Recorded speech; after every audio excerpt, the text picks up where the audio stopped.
Every time she gets a chance, my daughter-in-law, Jasmine, treats me like a penniless pensioner. I came all this way to visit, and this is what I get? Such a shabby place. So disappointing.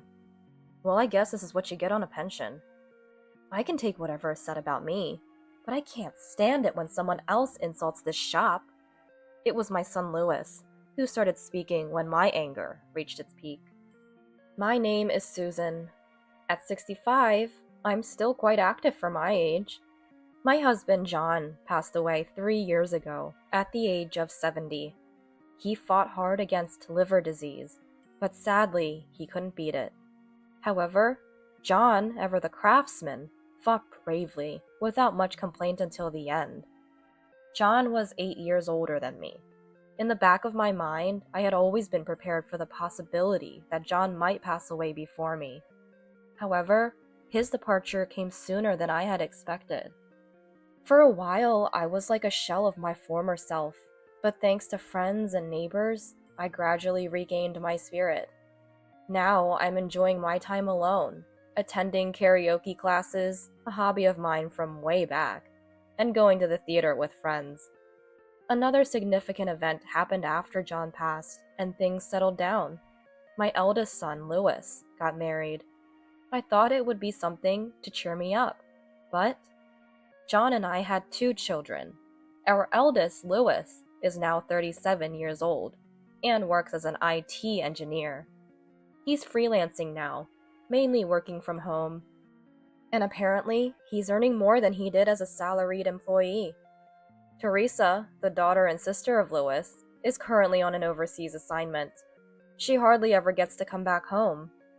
Louis finally married in his mid-30s, but for Teresa, it seems her job comes first, and marriage seems far off for her. Speaking of putting the job first, that's Louis's wife, Jasmine. Jasmine is 9 years younger than Louis, currently 28 years old. An even larger gap than between John and me. I first met Jasmine 2 years ago. Louis said, "I've decided to marry this person," and brought Jasmine to our house. Louis was attracted to the hard-working Jasmine, and surprisingly, it was Jasmine who strongly desired to marry. A slender beauty, a well-tailored suit from a high-end brand. She was the epitome of a career woman, just like those seen in TV dramas, exuding an aura of competence. And her views, expressed during our family meetings, were quite modern. We want to be a couple who respect each other's independence and freedom. Just because I'm a woman doesn't mean I'll give up on advancing my career. I'll work hard. I think we probably won't have children. According to Jasmine, child-rearing is a hindrance to career advancement. She wants to earn her own money, enjoy freedom without being tied down by family life, even after marriage. However, I was somewhat taken aback by what Jasmine said next. But living on a pension really seems like living in poverty, doesn't it? Money is really important. I have to work hard and earn. Living in poverty? I don't know what kind of lavish lifestyle the career woman Jasmine dreams of, but it's none of her business. I'm quite satisfied with my current life, which suits my means. Even the usually calm Louis had to gently chide her. "Hey Jasmine, don't say things like that." He gently chided her, but it was a worrying first encounter with Jasmine. The first Christmas after Louis and Jasmine got married, they came to visit my house. Maybe because of her busy job, as soon as Jasmine arrived. I'm so tired," and said that, then just sat on the sofa and didn't move. And even on Christmas, she seemed preoccupied with work calls, staring at her mobile phone and tablet, not moving an inch from the sofa. "Louis, I want some coffee. Louis, I'm a bit hungry. Bring me some snacks." From the sofa, Jasmine gave orders, and Louis dutifully brought her coffee and snacks. It's good that she's dedicated to her work, but as a mother, it pains me a bit to see my son so casually used by Jasmine. Moreover, during their stay at our house, Jasmine never once helped in the kitchen. It was always Louis who helped with meal preparations and washing up. Quietly, I asked Louis, who was helping me with the dishes, "Hey Louis, doesn't Jasmine do any housework?" Well, I'm mostly working from home as a freelancer, so I usually handle the housework. Jasmine has a commute and often comes home late. Plus, she travels a lot for work, so she's not home much. There's not much to do in terms of housework anyway. Hmm, it's different from our time. Besides, Jasmine's been given more responsible work lately, so she's busy, you know? We're an independent couple after all. Jasmine likes to manage her own stuff, though. I mostly take care of the house. Huh. Well, if you're okay with it, I won't interfere. Jasmine can be a bit harsh in her way of speaking, but think of it as her fighting through the tough world of work. Please be a bit more understanding, Mom. He's such a mild-mannered eldest son. However, since then, it's only been Lewis who comes home for summer vacations and Christmas. Jasmine's too busy with work to come. That's what Lewis always says when he visits. Jasmine has a lot of business trips, works on weekends often. Recently, she's hardly at home. She must be really busy. Yeah. For me, having some reservations about Jasmine, it's admittedly easier when Lewis comes alone. Every time Lewis came back home, I noticed his face seemed a bit more worn, which concerned me a little. Then, as summer reached its peak, I received a call from Lewis. Hello? This summer break, Jasmine and I will come to visit for the first time in a while. Is that so? It's been a long time since both of you visited together. Yeah, looking forward to it, Mom. I felt relieved hearing Lewis's cheerful voice. And when the summer break came, Lewis and Jasmine returned home. This year's summer was reportedly the hottest on record. Our air conditioner at home was running non-stop, but due to its age, it wasn't cooling very well. I'm home. Hello there. As soon as Jasmine entered our house, she exclaimed, It's so hot! Susan, is the air conditioner even working? Hey Lewis, lower the temperature. She went straight to the sofa, and as usual, began giving Lewis casual orders. Ugh, it's still hot! Is this air conditioner broken? But I guess you can't afford a new one on a pension. Lewis, a hand fan, please! I had a bad feeling that Jasmine seemed even more overbearing than before. Also, compared to when I first met her, her makeup and clothing seemed flashier. I'm going to say hello to Dad. Saying that, Lewis went to greet John's photograph. When I returned with the coffee for the two of them, I found Lewis in front of the photo. And next to Lewis, Jasmine was not there. Surprisingly, Jasmine was still confidently sitting on the sofa, legs crossed, fiddling with her mobile phone. She drank the cold coffee I made without even a word of thanks. I didn't want to nag Jasmine, but even I couldn't hold back this time. Can't you put the phone away just for now? Then Jasmine replied, I have important work responsibilities. Well, Susan, living on a pension, you wouldn't understand. What does living on a pension have to do with this? I wanted to say something back to Jasmine, but she spoke up again. The reason Susan can live on a pension is because of the money we work hard to earn. So as someone who works hard every day, I don't have to move in front of people living on pensions. Really? Such excuses. Is this what being weathered by the rough seas of society does to a person? I felt bad for Lewis, but I didn't want Jasmine to come over anymore. Knowing Jasmine wouldn't help in the kitchen, I had made a dinner reservation at a restaurant for their visit. That restaurant holds special memories, not just for me, but for our whole family. It's not the most elegant establishment, but the food is exquisite. When it was time, Lewis, Jasmine, and I headed to the restaurant. Upon arrival, we were guided to a private room that had been prepared for us.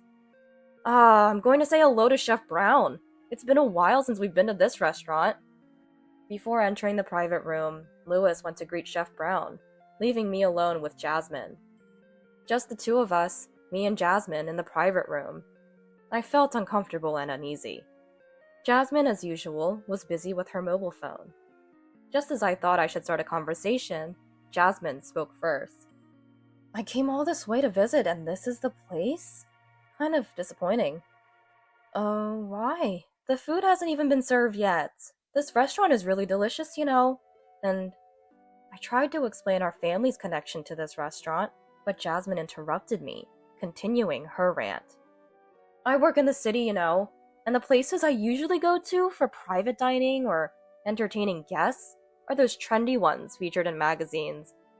I doubt that there are any stylish places like that in the countryside. And this place, it's so impoverished. Well, I guess that's what you get when you're living on a pension, Susan. Jasmine, how can you say such things? Please don't speak ill of this restaurant. I don't mind her belittling me for living on a pension. Let her say what she wants. But Jasmine has casually used my dear son, and now our family's cherished restaurant. She dares to call it impoverished. How long will Lewis continue to be at Jasmine's beck and call?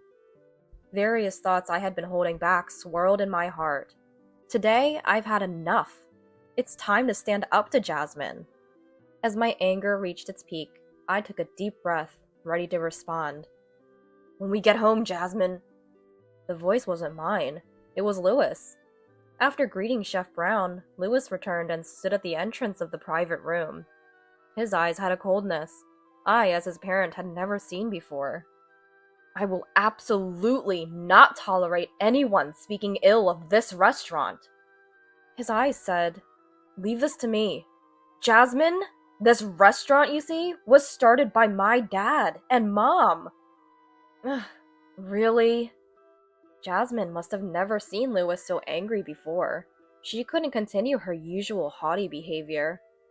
My father was a chef. He and my mom started this restaurant together and put their hearts into it. It's a precious place for us, filled with cherished memories, and you call it impoverished? Indeed. This restaurant was started by John and me, just as Lewis said. John was a skilled chef, and his cooking attracted locals who kept the restaurant always full. It wasn't a place with constant lines, but people from afar would come, having heard about it. And when the restaurant became busier, Chef Brown, who was now in charge of the kitchen, was John's right-hand man. Well, I didn't know that. You don't need to be so angry, Lewis. Jasmine retorted to Lewis, her face strained. Whether you knew it or not, there are things that are okay to say and things that are not. Lewis's anger hadn't subsided yet. Today's Lewis was different from usual. As I watched a bewildered Jasmine, I remembered the days when Lewis was still in elementary school. He used to stop by the restaurant after school and often helped us out. He washed dishes with his small hands and cut vegetables next to John. Come to think of it, even after marrying Jasmine, it was always Lewis who helped me out. This was my chance. I decided to fight back. Jasmine, I'm still the owner of this restaurant. I had planned to hand it over entirely to Chef Brown after John passed away. But Chef Brown, who was greatly indebted to John, insisted on looking after the restaurant until I turned 70. I still help out at the restaurant sometimes, and it provides enough income for me to live on my own. So I've arranged to start receiving my pension at 70. You keep belittling me for living on a pension, but guess what? I'm not even on a pension yet. Sorry to disappoint. Maybe I should add one more thing. Jasmine, I don't know what kind of lavish lifestyle you dream of with all your hard work, but I'm perfectly content with my life as it is, suited to my means. I thought you were living on a pension. So, as you can see, I'll start receiving my pension when I turn 70, and I still have money left by John that I haven't touched. I have no reason to be belittled by someone like you. Yes. I'm sorry. Great. I said it. The usually arrogant Jasmine in my home was now looking down, diminished. Perhaps she hadn't expected such a retort from the always gentle Lewis and me. Maybe John lent us his strength from beyond. Living within our means? Mom's right. Lewis murmured softly. Huh? I looked at Lewis, who was rummaging through his bag. He took out a bundle of envelopes and postcards and placed them in front of Jasmine. What is this? As Jasmine took the bundle and checked its contents, her face turned pale. No matter how hard you work outside, if you shop without restraint, you can't keep up with the payments, right? Wait, what? I didn't know these had arrived. I don't know anything about this. The figures, you're never home because of overtime and business trips. No time to check the mailbox, right? What was this exchange about? I looked at the bundle of mail Jasmine was holding. To my surprise, the bundle was a stack of dunning letters from credit card companies. And another thing, Lewis continued. About half of these reminders are for purchases at men's stores. I've never received anything like that from you, and I doubt you're wearing men's clothing. So what's all this about? No, that's not it. Lewis, don't say such awful things. Jasmine, explain this. I didn't need to hold back with Jasmine anymore. I pressed her with a firm voice. It was for a present. I bought it for someone I owe a lot to at work. I was in a hurry, so I paid for it. Looking at Jasmine, she was now red-faced and sweating profusely. Her heavy makeup seemed to be melting away, the foundation streaking. Her carefully applied makeup was rapidly deteriorating. For someone you owe a lot to. This person? Lewis took another envelope from his bag, slightly larger than the previous ones, and thrust it in front of Jasmine. What now? Jasmine hesitantly pulled out the contents of the envelope. Her face turned the bluest it had been all day. Wow, I never knew someone's face could change colors so drastically, from red to blue. My attention was drawn to an odd detail. The next moment, Jasmine raised her voice sharply. What is this? You investigated me? With all those dunning letters, I had to look into it. Lewis seemed resigned, yet composed. Inside the envelope were photos.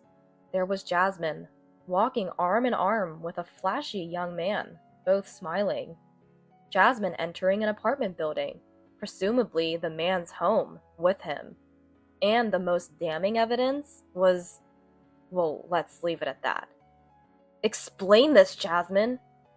Lewis questioned Jasmine without changing his expression.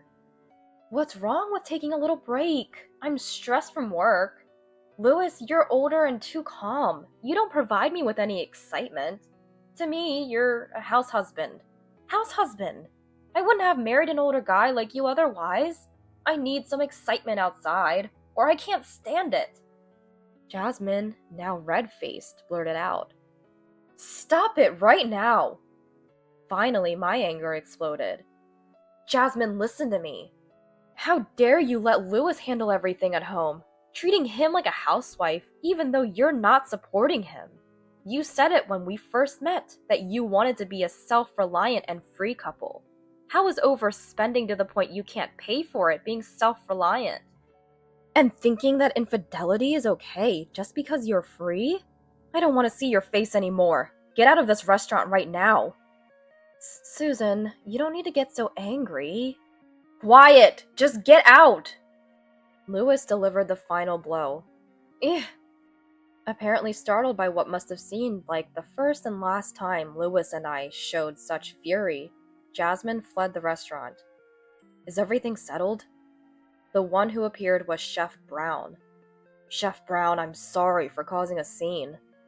It seems that Lewis had resolved to confront Jasmine before coming to the restaurant.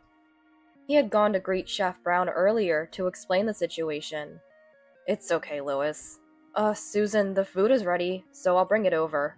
Just the family now. Please take your time. Thank you. We appreciate it, Chef Brown.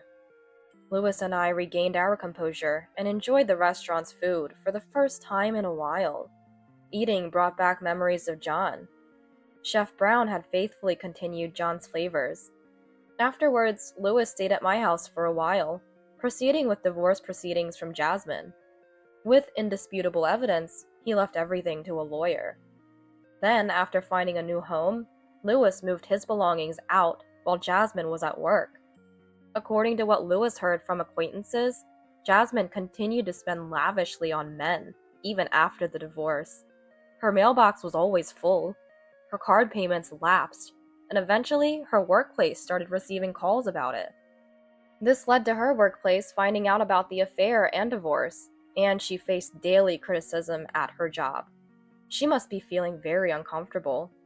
But besides her credit card arrears, Jasmine also has to pay the damages she owes to Lewis. Despite the discomfort, she can't afford to quit her job. The money she worked so hard for is quickly disappearing. Jasmine, now short on funds, was swiftly abandoned by her boyfriend. All that remained were debts and a broken pride. With Jasmine gone, Lewis brought back peace to my life. And now, Teresa, Lewis's sister, was returning home temporarily from her overseas assignment. The very same Teresa for whom work was always first. Lewis planned to return home to coincide with her visit. "I'm home. It's been a while, my dear home." Teresa arrived back home. "I'm so tired from the long journey." Saying so, Teresa sat down on the sofa. Lewis and I, reminded of a recent event, looked at Teresa in surprise. "What's up with you, Mom and Big Brother?" "Oh right, I need to greet Dad first." Watching Teresa head towards John's photo, I felt relieved. That evening, for the first time in a while, Lewis, Teresa, and I gathered around the dinner table and had a wonderful time. After the meal, despite being tired, Teresa took the initiative to help with cleaning up. "You seem to be doing well." Watching Teresa wash the dishes next to me, I accidentally voiced my inner thoughts aloud. With a puzzled look, Teresa turned to me as if to say, "What are you talking about?" When I looked back, Lewis also had a slightly embarrassed smile on his face. I may never get to see my grandchildren, but everyone has their own way of life, whether it's building a family or living alone. I'm so fortunate to have such kind children and feel truly happy. Surely, John in heaven is also at peace. Until the day I join John, I vow to continue living a life that suits me and to enjoy my solitude. That was the promise I made to myself.